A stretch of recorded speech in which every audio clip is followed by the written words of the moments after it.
capítulo 1, vamos a Ageo. Ageo en el capítulo 1.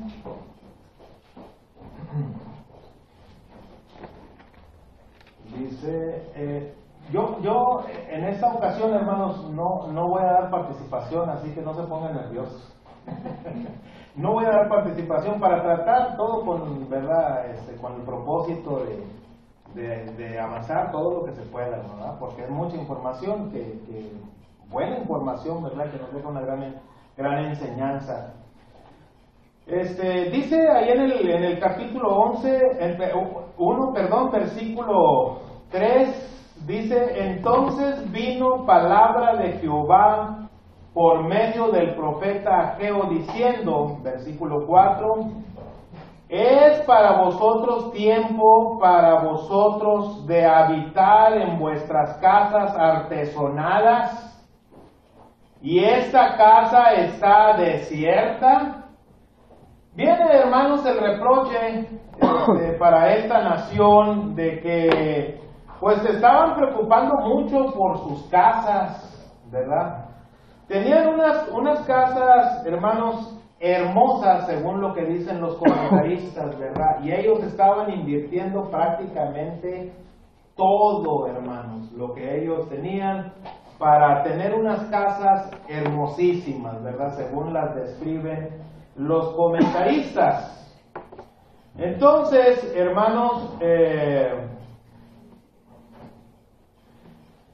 estábamos mencionando que para hacer los trabajos de nuestro Dios, pues es necesario, ¿verdad?, el ánimo.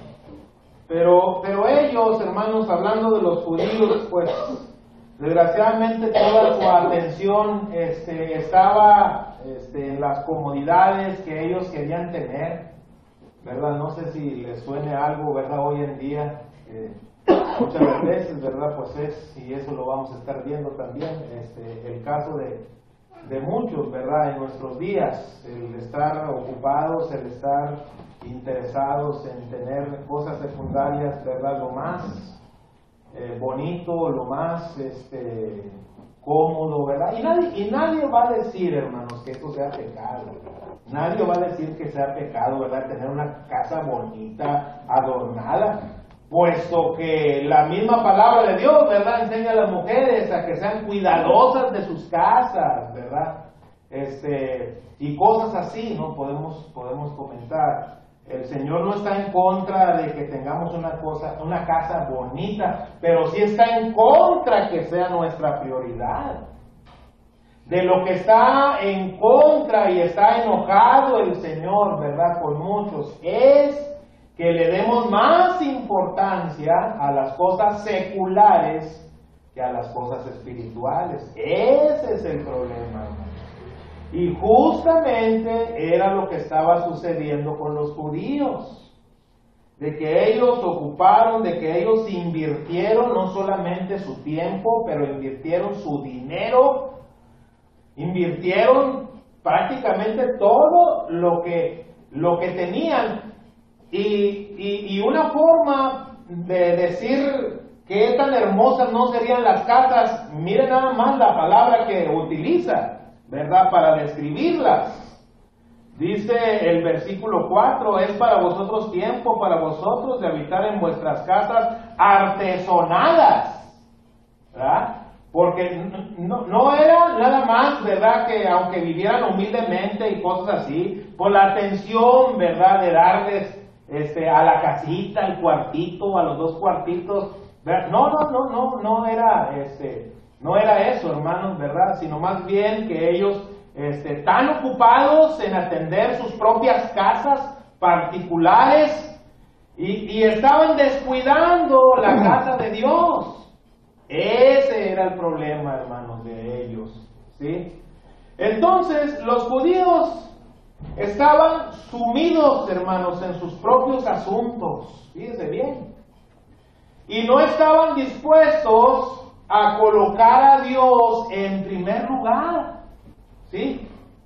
Ese es el reproche que el Señor hace, ¿verdad? Porque lo estaban dejando al último, ¿verdad? Ya prácticamente ni se acordaban de Él, ¿verdad? ni se acordaban de él, más bien atendían sus cosas, ¿verdad? Sus pertenencias, sus casas, como bien lo describe aquí, muy claramente, ¿sí? Ellos estaban hundidos en sus propios asuntos, en sus comodidades, en sus conveniencias, ¿verdad? Y en sus propios deseos. Como hoy en día, ¿verdad? Pudiera suceder, como lo estamos mencionando, ¿verdad? Que toda nuestra atención sea nada más y sea todo, ¿verdad? Como un ídolo, nuestra casa, ¿verdad? A veces puede ser el carro, a veces puede ser, no sé, propiedades, ¿verdad? Lo que más nos importe, y eso pensando en asegurar un futuro, ¿verdad? Para que cuando ya la persona esté avanzada de edad y que ya no pueda trabajar, bueno, tenga sus buenas reservas, ¿verdad? Entonces, pero otra vez, sea eso lo que más interese, dejando a Dios, sino que en segundo lugar, al último lugar, ¿verdad? Entonces, ese era el caso de los judíos, por eso viene ese reproche que el Señor les hace. Las casas, y tomen nota, hermanos, por favor, los que puedan hacerlo, porque son consultas, ¿verdad?, que uno hace en la investigación para tratar de dar, pues, una mayor información y se capte más la enseñanza. Las casas de los judíos artesonadas, eran una decoración, fíjese bien, era una decoración realizada mediante adornos cuadrados o poligonales y un florón en el centro que se pone en el techo y bóvedas en la parte interior y cóncavos de los arcos.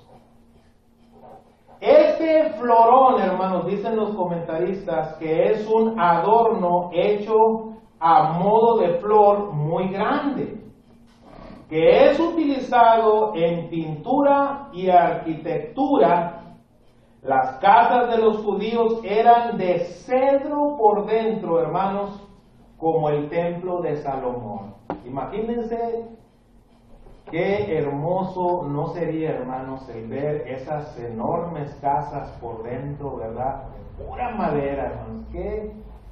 ¿Cómo luce, verdad? Una casa así cuando por dentro está con sus maderas. Imagínense, madera de cedro, no era nomás un triplay desde que nomás se moja y se echa a perder, se hincha todo, o ese fibracel, ¿verdad? No, hermanos, era de lo mejor.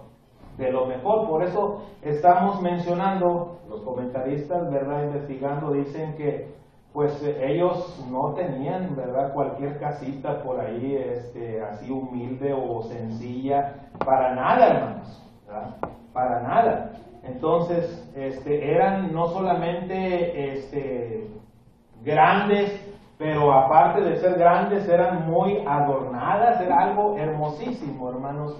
Les preocupaba tanto a los judíos por adornarlas así, por eso el Señor les reclama, pues con justa razón, ¿verdad? Esas casas artesonadas, ¿verdad? Literalmente así dice, vuestras casas artesonadas, pero luego dice, ¿verdad? También nuestro Dios, y esta casa está desierta. O sea, todo lo contrario, ¿verdad? Como en el caso de David. Yo le mencionaba ahorita en la predicación que David, ¿verdad? Pues obviamente que pues él vio que no era justo, ¿verdad? Que no era justo ver la comodidad en su palacio, ¿verdad? Y luego ver allá donde se reunían, ¿verdad? Para adorar a Dios, para ofrecer los sacrificios y cosas de estas, ¿verdad?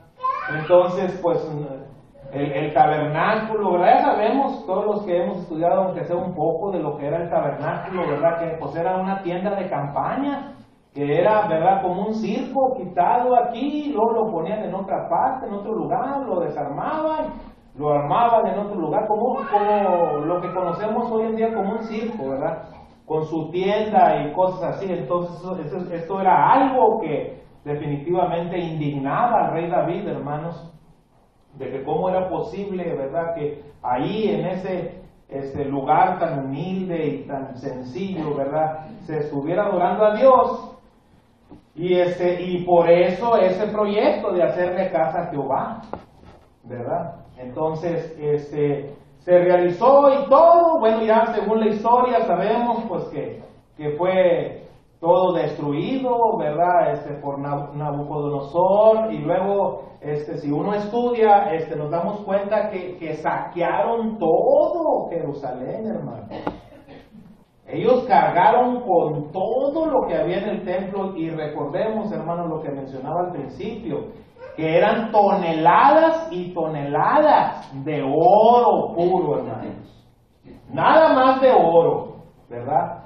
Uno puede leer, ¿verdad?, la historia, ahorita no lo hago para no llevarme mucho tiempo, pero podemos darnos cuenta que cargaron con todos los utensilios del templo, hermanos, todo lo más valioso, se lo llevaron allá al templo que había allá en Babilonia, ¿verdad? Y nos damos cuenta, hermanos, de una cosa, que ellos, y también eso era algo que les decía en la predicación, que ellos tenían todo, hermanos, tenían todo para empezar a trabajar, nomás faltaban las ganas.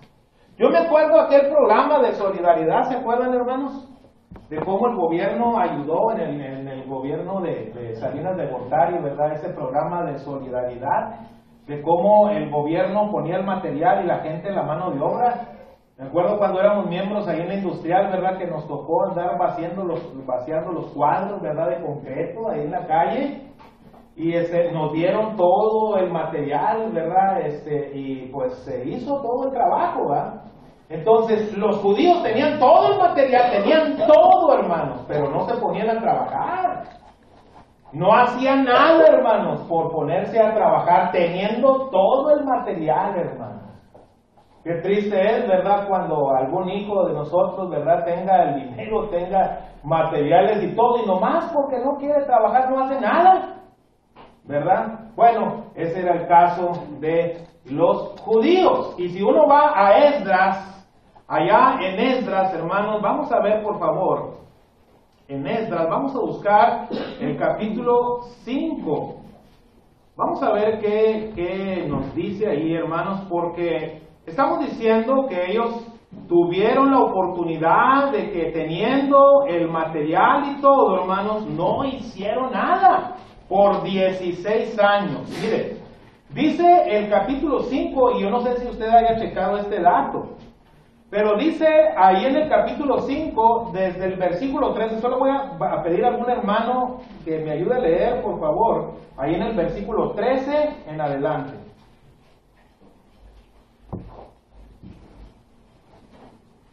Esdras 5:13.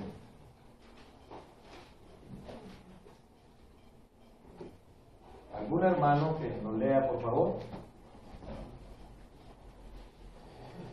Pero en el año primero de Ciro, rey de Babilonia, el mismo rey Ciro dio orden para que esta casa de Dios fuese reedificada. Más adelante, hermano, por favor. ¿Hasta cuándo? Siga leyendo, ahorita le digo. También los utensilios de oro y de plata de la casa de Dios que Nabucodonosor había sacado del templo que estaba en Jerusalén y los había llevado al templo de Babilonia.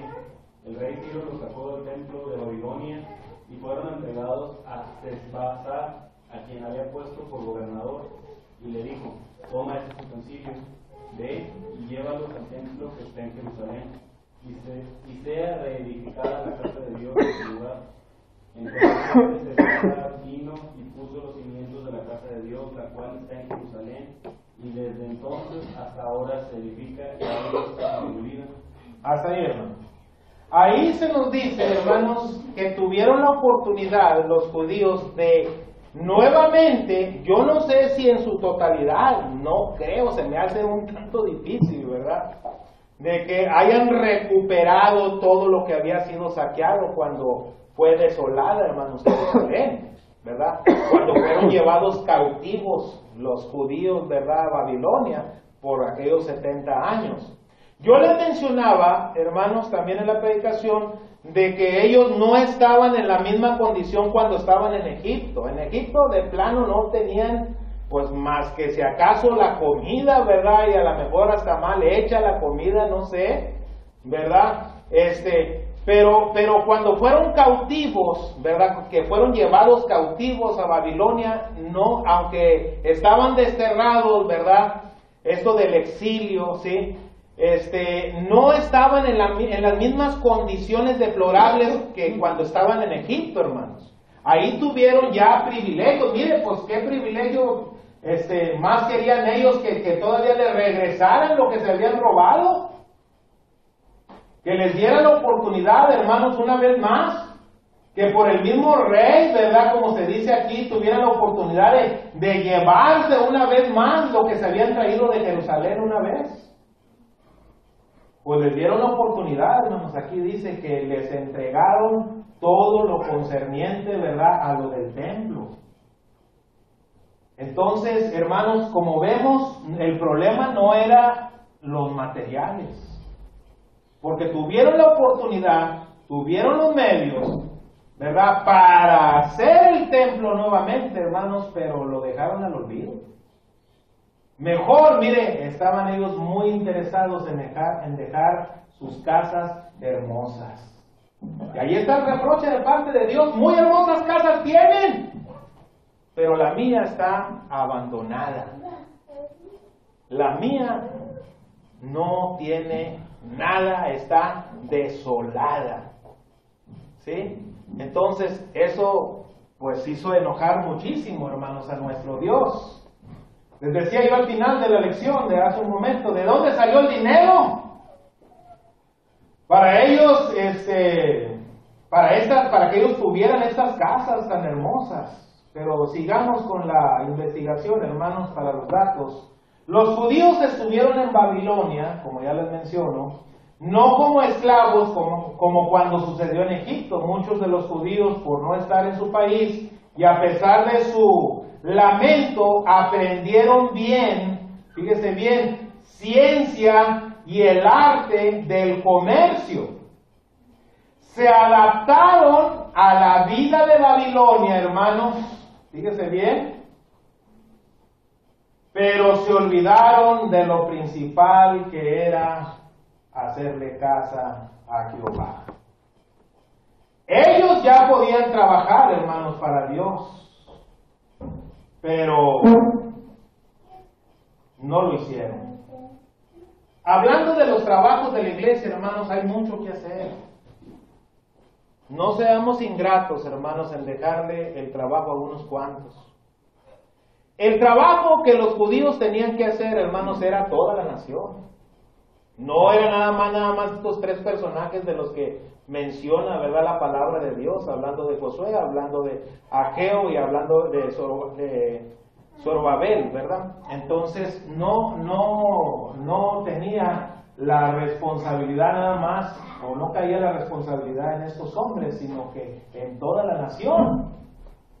Decíamos que el Señor utiliza, ¿verdad?, en ocasiones a ciertos dirigentes, ¿verdad?, para que estén haciendo el trabajo, como sucede hoy en día. Por eso les mencionaba, ¿verdad?, el trabajo de los ancianos, ¿verdad?, que tienen esa grande responsabilidad de dirigir una congregación local, ¿verdad?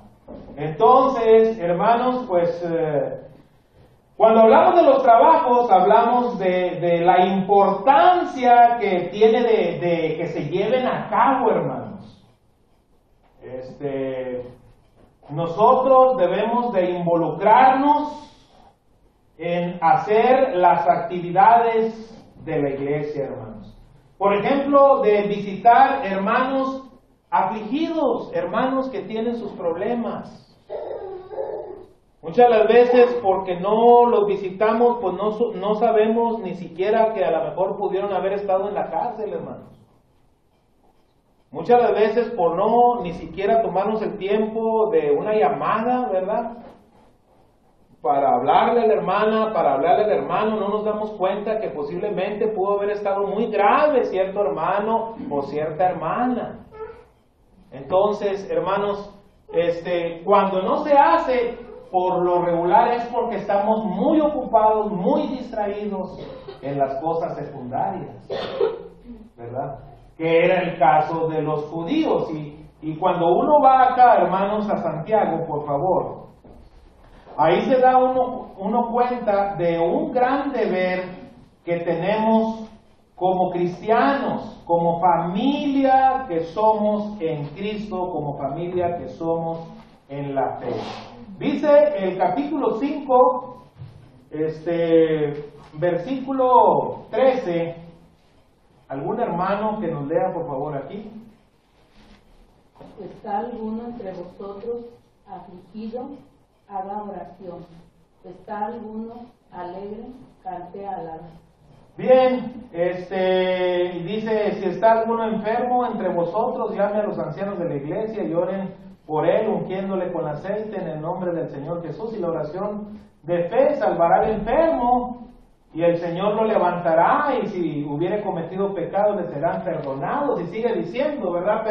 Pero la gran importancia, hermanos, de saber cómo están nuestros hermanos.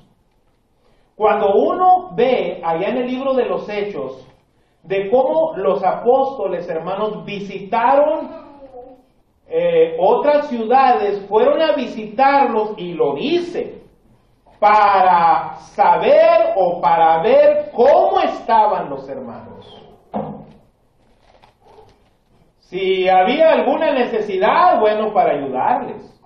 No nada más para llevar, ¿verdad?, pues un récord o una, como si fuera una forma nada más de saber que había necesidades y era todo, sino más bien para ayudarlos, para estar con ellos, hermanos.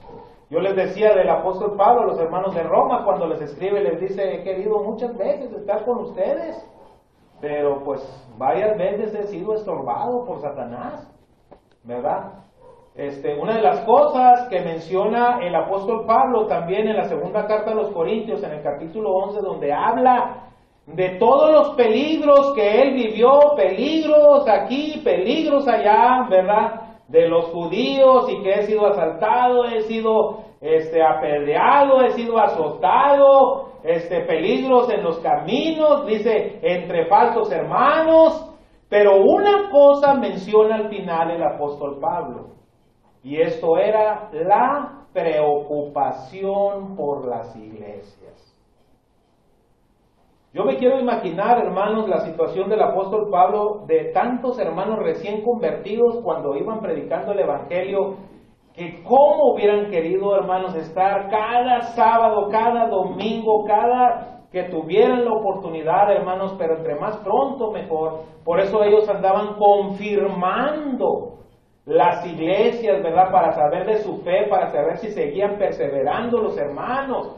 Y ya podemos imaginarnos, ¿verdad?, el apóstol Pablo queriéndose partir en 1000 pedazos para estar a la vez con muchos hermanos, ¿verdad? A los hermanos de Corinto les dice, yo quisiera estar ahí con ustedes, pero estoy ausente, ¿verdad? Pero yo estoy con ustedes en espíritu, ¿se acuerdan que dice el apóstol Pablo en el caso de inmoralidad? Entonces, pero bueno, hermanos, una de las cosas que no debemos de pasar por alto es saber de nuestros hermanos, saber de ellos. Ahora, no siempre se trata de dinero, hermanos. Que a veces pensamos, no, pues que el hermano está necesitado, pues ¿a qué voy? Si yo pues no tengo dinero, yo quisiera ayudarlo, pero no traigo ni un 5, pues entonces ni para qué ir. ¿Cómo me voy a presentar con las bolsas vacías, ¿verdad? Pensamos que siempre se trata y nada más de dinero, pero nos damos cuenta que no, hermanos. No solamente se trata de eso. Cuando hay hermanos con sus problemas morales, familiares, económicos, estando uno ahí con ellos, hermanos, es de gran ayuda, ¿verdad? Definitivamente que ayuda para el ánimo de nuestros hermanos. Dice, yo les decía del ánimo, ¿verdad?, que debe de haber para trabajar. Y dice la carta a los hebreos, hermanos, también. Dice la carta a los hebreos, en el capítulo 12, versículo 3. ¿Algún hermano que nos lea el versículo 3?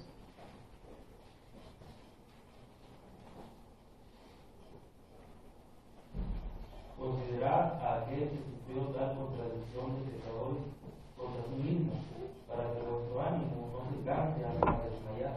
Ahí está, para que vuestro ánimo no se canse hasta desmayar, ¿verdad?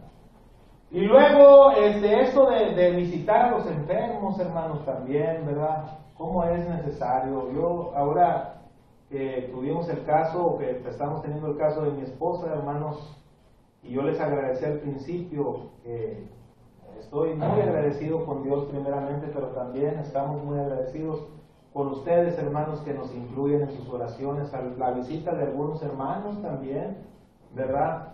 Entonces, ¿cómo es reconfortante esto, verdad? ¿Cómo los hermanos que han estado enfermos, cómo pueden sentir bonito la presencia de hermanos que están ahí, aunque no lleven dinero, hermanos? ¿Verdad? No siempre tenemos que llevar dinero, pero estar ahí con los hermanos, eso es de mucha ayuda, hermanos, de recuperación, de ánimo para nuestros hermanos enfermos, aparte de que tenemos el mandamiento de nuestro Señor Jesucristo para hacerlo. Dice en Mateo, por favor, capítulo 25, y esto es tan importante así que Cristo mismo da la orden de ver a nuestros hermanos, ¿sí? Y ¿qué hacemos dentro de las muchas cosas, hermanos, que podemos experimentar cuando nosotros vamos y visitamos a nuestros hermanos enfermos? En el capítulo 25, versículo 37 en adelante, otro hermano que nos ayude a leer, por favor. Entonces los justos le responderán diciendo: ¿cuándo te dimos hambriento y te alimentamos, o sediento y te dimos de beber? ¿Y cuándo te dimos forastero y te recogimos, o desnudo y te vestimos? ¿O cuándo te dimos enfermo o en la cárcel y vinimos a ti? Y el rey responderá y les dirá: de cierto, les digo que en cuanto hiciste a uno de estos mis hermanos más pequeños, a mí me hiciste. Ahí está, ¿verdad? Ahí está más claro que el agua. Dice el Señor Jesucristo: si tú cumples con tu hermano, haz de cuenta que me lo hiciste a mí. ¿Qué tenemos que escarbarle, verdad? Para entender esto, libros, comentarios, diccionarios, ¿sí? No, hermano, un niño lo puede entender. Un niño lo puede entender. Que hay que visitar a los hermanos enfermos, y que si nosotros cumplimos con este deber, con este mandamiento, eso se lo estamos haciendo a nuestro Señor Jesucristo. Por eso ahí dice que muchos le van a decir en aquel día: Señor, ¿pero cuándo te vimos? No, pues, ¿verdad? Dice: si no lo hiciste a uno de mis hermanos, entonces a mí tampoco me lo hiciste, ¿verdad? Es un mandamiento, hermanos, que nos enseña esta grande responsabilidad que tenemos, y dónde viene a recaer, hermanos, el cumplimiento, o lo mismo el no cumplimiento de este mandamiento, que repercute en la persona misma de nuestro Señor Jesucristo. Ahora, Juan, hermanos, no olvídense, Juan es un apóstol que se le conoce como el apóstol del amor. Ya a partir de ahí, hermanos, pues ya podemos, ¿verdad?, entender de cuánto no habló el apóstol Juan, hermanos, tocante a esto de amar a nuestros hermanos. En el capítulo 3, un hermano que nos ayude a leer en el versículo 11 en adelante. Yo le digo dónde se detenga.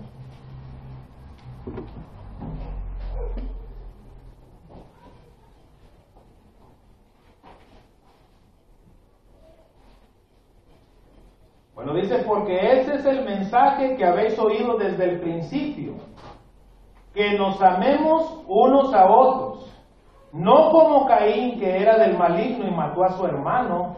¿Y por qué causa lo mató o le mató? Porque sus obras eran malas y las de su hermano justas. Hermanos míos, no os extrañéis si el mundo os aborrece. Nosotros sabemos que hemos pasado de muerte a vida en que amamos a los hermanos. El que no ama a su hermano, fíjese bien, permanece en muerte. Todo aquel que aborrece a su hermano es homicida, y sabéis que ningún homicida tiene vida eterna permanente en él.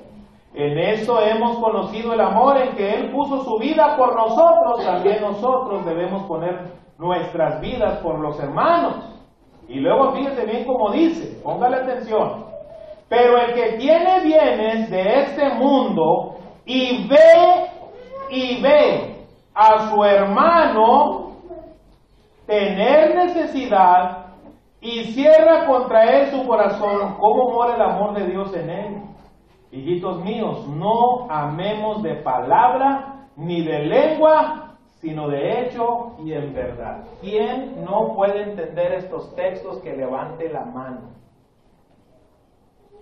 Yo creo que todos los entendemos, hermano. Todos entendemos muy bien estos versículos.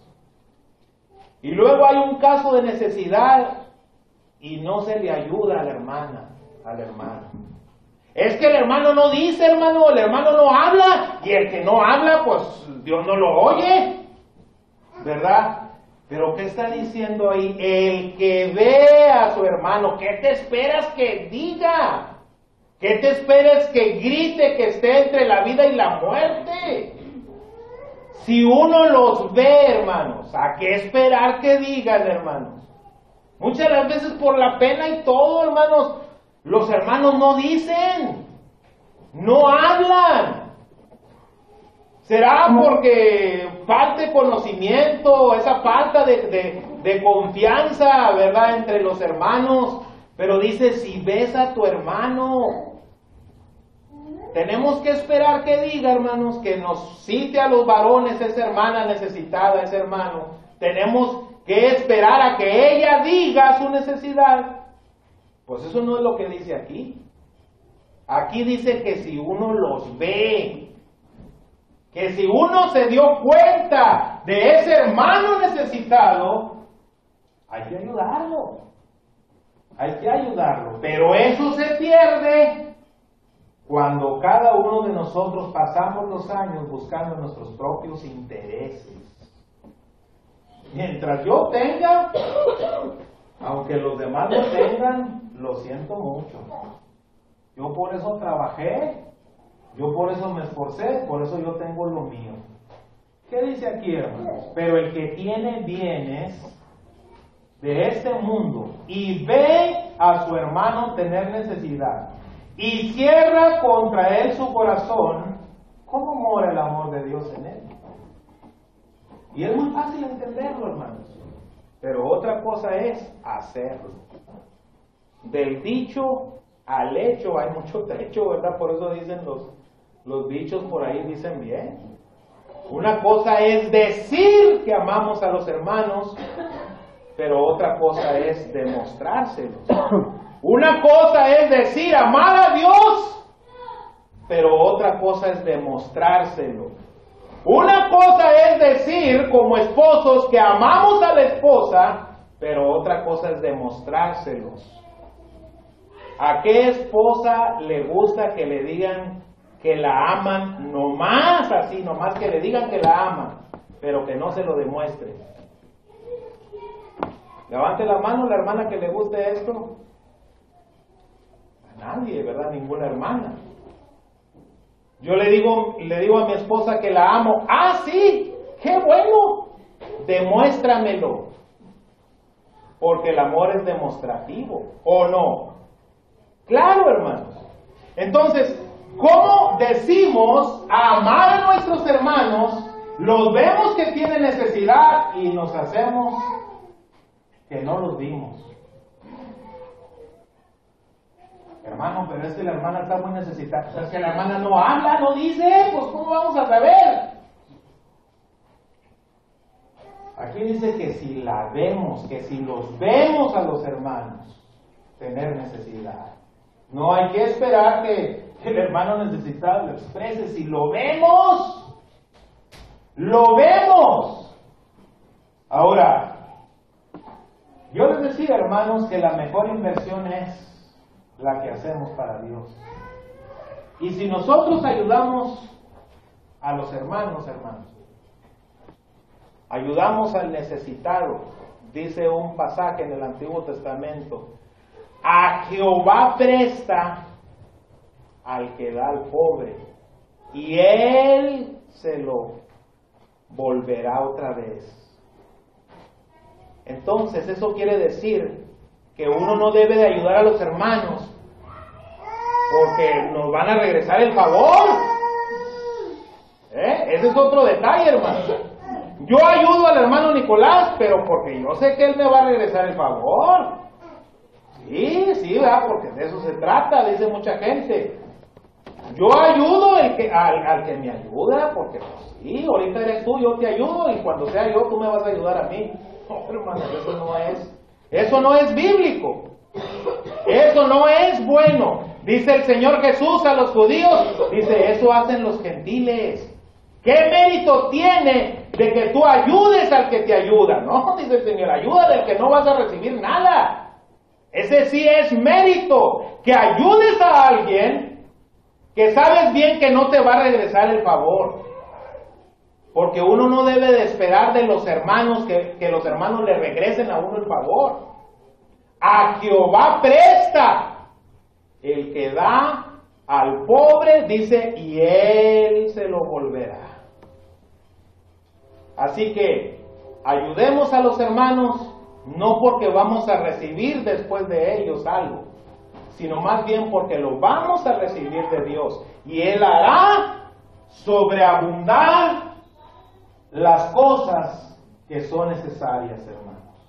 Nunca esperemos la respuesta del hermano que ayudamos. La respuesta no va a venir de ellos, la respuesta va a venir de Dios. Pero cuando no es así, cuando pensamos carnalmente que ni siquiera podemos esperar algo del hermano, por eso no lo vamos a ayudar, hermanos, eso es diabólico. Eso no viene de Dios. Eso no viene de Dios. Ahora, nada ganamos con decirle al hermano, pues el hermano no trae ni siquiera para la copia. Ándale, hermano, pues váyase temprano, a lo mejor ahí agarra el ray. Ay, por ahí alguien lo levanta, ¿verdad? Ahí. No, métase la manita a la bolsa, hermano, mire, aquí está poquito, pero por lo menos, ¿verdad? Que se ayude en algo, ¿sí? Vamos a meternos la mano a la bolsa. Mire, hermano, aquí está. ¿Qué ganamos con decirles? Ya pasará, hermano, al rato se aliviana la cosa, mire, ahorita está triste el trabajo, no hay, pero al rato, hermano, al rato se aliviana la cosa y va a ver. ¿Eso de qué le va a servir al hermano necesitado? Por eso mismo dice Santiago, al Señor no se le pasó nada, hermanos. Al Señor nunca se le pasó nada. Mire, dice ahí en Santiago, ahí en el capítulo 2, versículo 14, dice, hermanos míos, ¿de qué aprovechará si alguno dice que tiene fe y no tiene obras? ¿Podrá la fe salvarle? Y si un hermano o una hermana están desnudos y tienen necesidad del mantenimiento de cada día, y alguno de vosotros le dice, id en paz, calentados y saciados, dice, pero no les dais las cosas que son necesarias para el cuerpo, dice, ¿de qué aprovecha? Pues sí, ¿de qué le va a servir al hermano que más adelante el tiempo se va, ¿verdad?, a nivelar y va a haber dinero? Es como si dijera Santiago, pues si lo viste, hombre, pues ayúdalo. No le digas, ándale, que le vaya bien, ¿verdad? Como ahí dice así literalmente, calentados y saciados, ¿verdad? ¿Sí? No, pero yo qué estoy haciendo por ellos. Acuérdense que los resultados van a venir del Señor, hermanos. Pero otra vez, ¿cómo tiene que ser esto? corazón. Tiene que ser de corazón. Porque cuando nosotros vamos, hermanos, acá al libro de Ageo,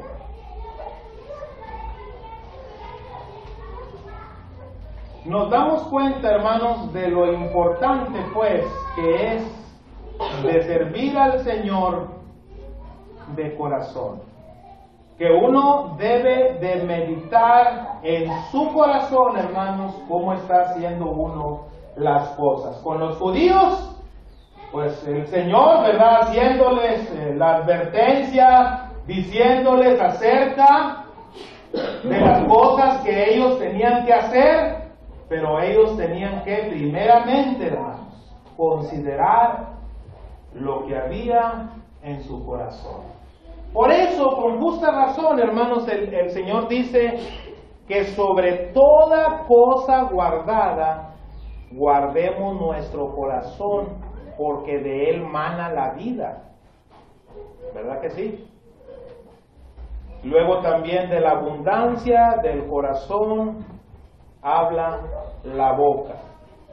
Ya sabemos que cuando dice corazón no se refiere al que bombea la sangre a todo el cuerpo, hermano. En la Biblia el corazón es la mente. El corazón es el raciocinio que el Señor ha dado a los seres humanos y que nos hace diferentes a las bestias.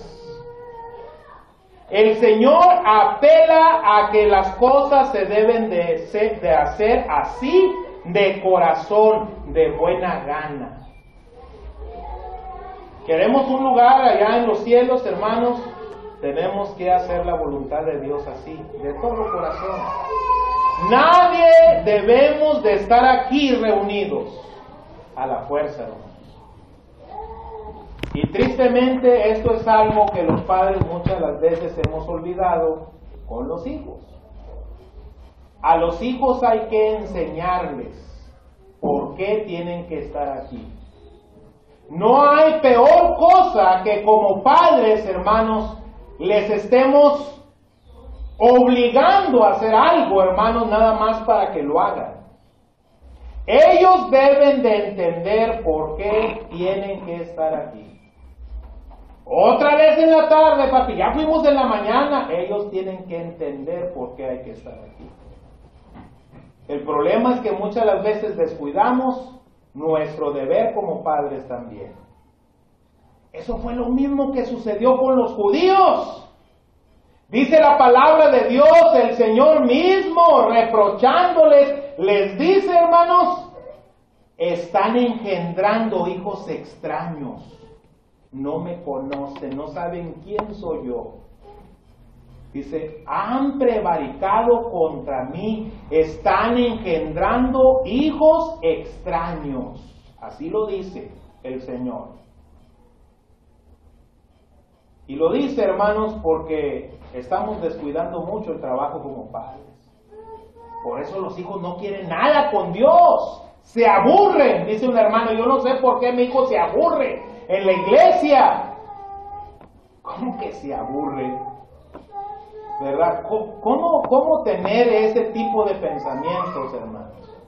Pero todo es porque descuidamos nuestro deber como padres. Acuérdense que los hijos, hermanos, recordemos que ellos son un reflejo de los padres. Los hijos van a ser tan temerosos de Dios, tan cumplidos con Dios, tan responsables con Dios, como lo seamos nosotros como padres. Si tú y yo como padres no estamos enseñándole a nuestros hijos la necesidad que hay de adorarle siempre, ellos así van a crecer.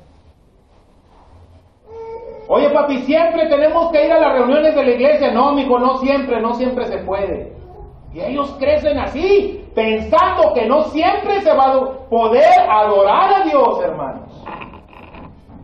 No siempre se va a poder. Cuando se pueda, mijo, cuando esté la oportunidad, que no tenga que trabajar, que no tengamos que pasear, que no tengamos que ir de viaje, entonces no vamos a poder, mijo. Y los hijos crecen, con eso en la mente, que no siempre se va a poder. ¿Cómo van a ser los hijos, los cristianos del mañana? Decía un hermano, el hermano Filemón, allá, miembro de la industrial, y luego acá en la cañada. Él decía siempre en sus oraciones, incluía a los niños, ¿verdad? Porque ellos iban a ser o van a ser los cristianos del mañana. Pues eso depende de nosotros como padres. Les dice el Señor a los judíos: están engendrando hijos extraños, no me conocen a mí, no saben de mí, no tienen la menor idea de quién soy yo y por qué me tienen que servir. 16 años, hermanos, descuidando los judíos lo espiritual, lo que tenían que hacer para servir a nuestro Dios. Otra de las cosas, hermanos, y termino con eso, es el trabajo o la cuestión de rescatar hermanos apartados, ¿verdad? El de buscarles nuevamente, hermanos que abandonaron el camino, pues ir a buscarlos, ¿verdad? Ir a hacer alguna especie de programa, ¿verdad? Por ir y visitar a esos hermanos que están alejados, esos hermanos que ya no se reunieron, ¿verdad? Que quedaron ahí, ¿verdad? Ya sin cumplir con Dios. También, hermanos, ese es un trabajo de la iglesia. Otra vez, no para el predicador solamente, no para los varones solamente, pero para toda la iglesia. El Señor, acuérdense, está encargando a los obispos, a los ancianos, para que dirijan la iglesia, pero la responsabilidad de ellos es esa, hermanos. Eso no quiere decir que nosotros, como ya hay ancianos, pues ya no vamos a hacer nada, lo van a hacer ellos. No, hermanos. Acuérdense que nuestro Dios, ese reproche, eso de que meditaran en su corazón, era toda la nación. No nada más estos 3 personajes que hablan aquello. Era toda la nación. ¿Entendemos esto, hermanos? La colaboración, la participación de cada miembro en la iglesia es de suma importancia. Pero hermano, es que yo apenas tengo 1 año, apenas tengo 2 años. Puede hacer mucho de todas maneras, ese no es ningún pretexto para que ese hermano o esa hermana no pueda andar por las calles predicando.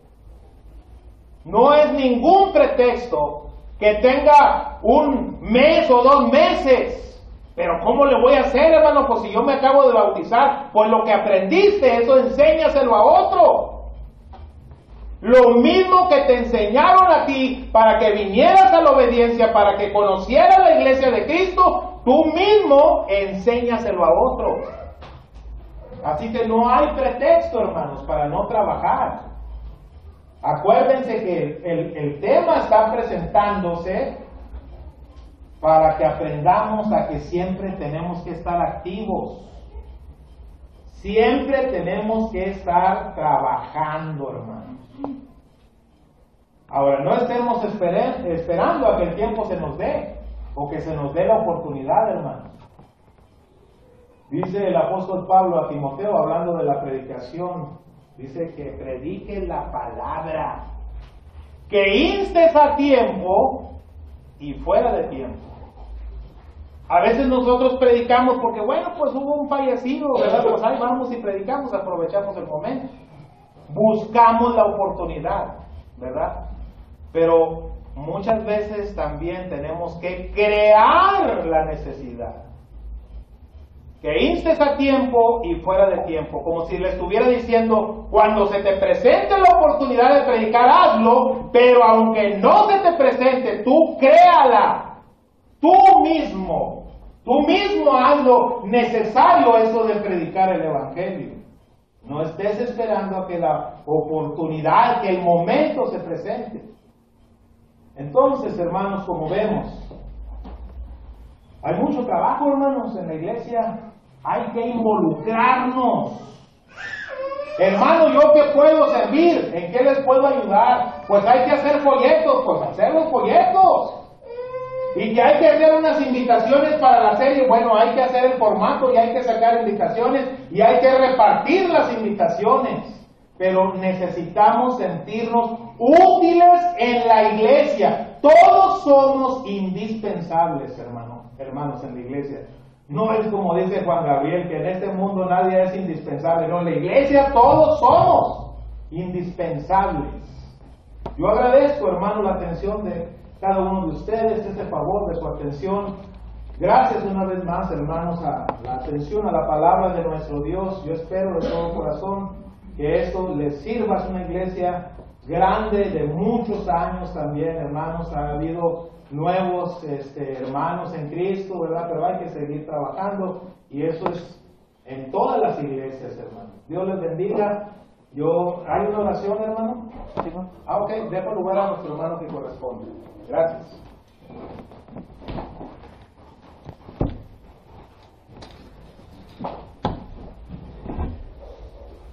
Vamos a pedirle a Rubén que nos despida, por favor, con la oración. Padre nuestro que estás en el cielo, santificado sea tu nombre, Señor, te esperamos, que se nos bendice en este día de unirnos para alabar y glorificar tu santo nombre, que te viene, Señor, que siempre nos mantengamos alerta en tu palabra, Señor, que siempre estemos pendientes. Pedimos, Señor, que nos permita llegar con vida a nuestros hogares. Pedimos esto y agradecemos todo en el nombre de amado Hijo, Cristo Jesús. Amén. Amén. Muy bien, hermanos, estamos despedidos. Hoy a las 5 de la tarde tenemos la siguiente reunión con sus amigos, familiares que nos acompañan. Claro que están cordialmente invitados hoy a las 5 de la tarde. Muchas gracias y Señor nos bendiga.